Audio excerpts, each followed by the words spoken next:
Last night, I attended the first AEW Dynamite of the new year in Newark, New Jersey, and it was amazing. I'm going to keep my comments on the show short because we have some amazing footage, like some really amazing exclusive footage at the end of this video. So I want to make sure you get to that. So I'm going to get there quickly. I am very excited about the year 2024 for AEW. I thought this was an amazing kickoff show, a great episode of Dynamite in general. And it all started with this promo from Adam Cole and the Undisputed. And I don't know, I thought it was great. Of course, Adam Cole is the bad guy. He's the devil, but he spits nothing but facts here. He says nothing but the truth when it comes to MJF and his role in that. He says in this promo that, why are you mad at him? He, betrayed someone who was evil, who has insulted everybody in the world, everybody backstage, who has been this very over-the-top heel character for years and years and years. And what? He acts nice for like a few months, and all of a sudden, Adam Cole is the bad guy. And he talks about how the Undisputed are going after all the various belts. And my favorite moment of this whole thing is Wardlow's reaction to when Adam Cole says, and then Wardlow will win the belt off Samoa Joe and then hand it over to me. And Wardlow, probably in his best reaction that he has given in his entire career in AEW, gives this look like, ain't no damn way I am giving that belt to you, son. And I loved it. So I love this promo. I thought it was fantastic. What a great kickoff. And that's what I liked about this episode of AEW Dynamite, is that it set so many seeds. I love how Orange Cassidy is no longer a joke to anybody. He is like just one of the best wrestlers in the company, a serious contender for any kind of match that he's in to win it. This was a great match between him and Dante Martin. I mean, it was nothing. It's the bar of quality that Orange Cassidy set. It was the first match of the night. I love Orange Cassidy opening up episodes of Dynamite. Another solid match from Orange Cassidy. And I just think it's funny how he's no longer a joke. Like, he came in and he was kind of comedy relief, but now he's like this deadly serious threat that people have to deal with. And I kind of hope that more happens to more of our comedy characters. Like, are we going to be looking at Danhausen like this in one day? I mean, that would be amazing if like Danhausen was a dominant champion one day that we had to actually, respect for his in-ring work. If that can happen, I'm all here for it. I think it's incredible that it happened with Orange Cassidy. I'm really looking forward to what he does this year. The big reveal tonight was Deonna Purrazzo coming into AEW. Man, I feel bad I don't know more about her, especially since she's from right here in New Jersey. So a lot of crowd support. I think this was the best. This definitely was the best place for her to make her debut because the crowd just had her support the whole way. I thought she was incredible. I was a little more excited for another return. Well, not really a debut, but a return. We'll talk more about that later. But Deonna looks really exciting. Great in-ring presence. I think the women's wrestling league is going to be, just miles above what it was last year. At least that's the hope that we're getting. Of course, any day now, Monet is coming to the company. That's probably going to be a pay-per-view thing. People thought that she was going to show up. I mean, that would have been incredible. What a great start to the episode. Maybe people were let down because it wasn't Monet, but that's probably coming in like a pay-per-view. I would expect that to be something that would happen at Revolution. That would be huge. So let's keep our eyes open for that. But I think there's a lot of good building blocks happening right now in the women's division where we're going to see women's wrestling be represented properly, maybe for the first time really this year in AEW, and I think that would be phenomenal. We had Swerve versus Daniel Garcia, which was no doubt an amazing match, and I really like that off the air, Tony Khan was putting a lot of extra emphasis on how Daniel Garcia, he might have lost tonight, but he's going to be a major player this year, and I really hope so. I think we're all discovering what a great personality, wrestler, talent that Daniel Garcia is, and everybody already knows about Swerve. Swerve was definitely the most over thing in the whole building all night. Whose house? Swerve's house was being yelled continuously throughout the show, after the show, before the show, on the way home. I think they're still doing it in Newark. It's gone insane. Swerve is definitely bound for the belt, and it looks like he's going to have to go through Hangman again. Hangman comes out at the end. I think a lot of people are injured, so I don't know. They just got to pull Hangman out for Swerve to fight again. Hangman, give up, dude. You're going to lose. You can't beat Swerve. It's not going to happen. There's no chance for you here. If they fight again and Hangman wins, I will be absolutely floored. I don't see how it can happen at this point. The heat on Swerve is just too much. All right. With all that said, my review of the thing, here's some footage that my producer, Rain Dragon, shot. Please enjoy it and stay tuned until the very end because we got a very surprise guest on this channel. I'm very excited about it. Keep digging. You're an AEW fan? I'm a very big AEW fan. Hence, Look at that. Look at New York City.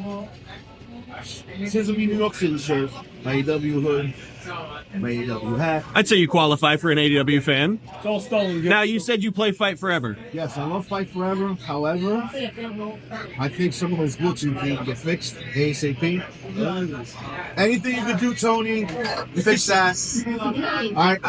Finally, Owen Hart showed up 6 months after I had 100 wins.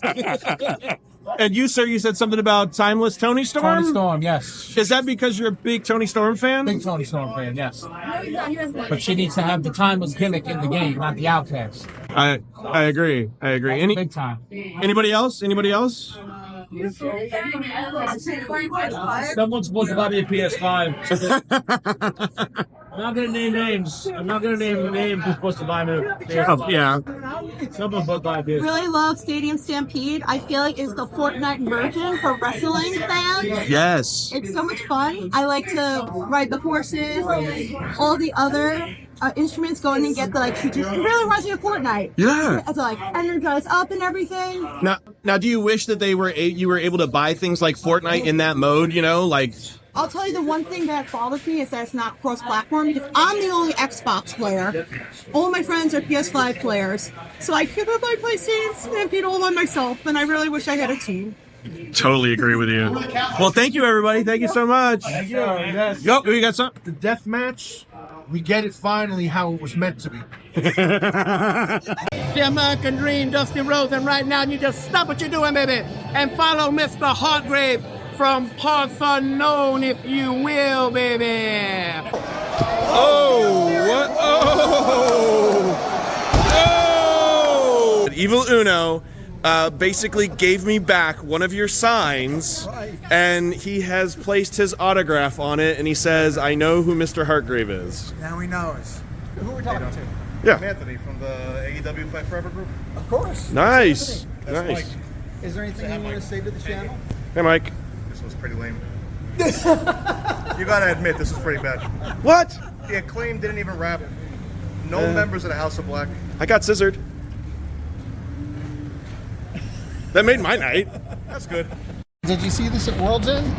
This guy was holding it up. We were trying to get Evil Uno in Fight Forever. Oh, okay. Would you like to be in Fight Forever? I would love to be in Fight Forever. We would love to have you in Fight Forever. Thank you for being on the channel. Can you say hi to all the gravediggers out there? That's what we call them. That's what we call ourselves. I didn't even know you was a local. Yeah. So this MARQ in one half of private party, say what up to the gravediggers and doing your thing. Excellent. Oh. Thank you, man. It's so good to see you back. Even before I ran into Mark Quinn there on the street, and no shit, guys, he said that he recognized me. I was like, oh my God, it's Private Party. And he was like, oh my God, it's Mr. Hargrave. And I was like, what? He told me he watched my videos because I helped him unlock characters in AEW Fight Forever. And look, I was shocked from there. I didn't know what to say. Now, hopefully, he is going to be coming on this channel to do an interview. We talked about it. We live pretty close to each other, so hopefully we can make that happen. And then I can ask him all the stuff I wanted to ask him about AEW Fight Forever and his return and his road to recovery. So I really hope that's coming. I was super excited for Private Party coming back before all that, though.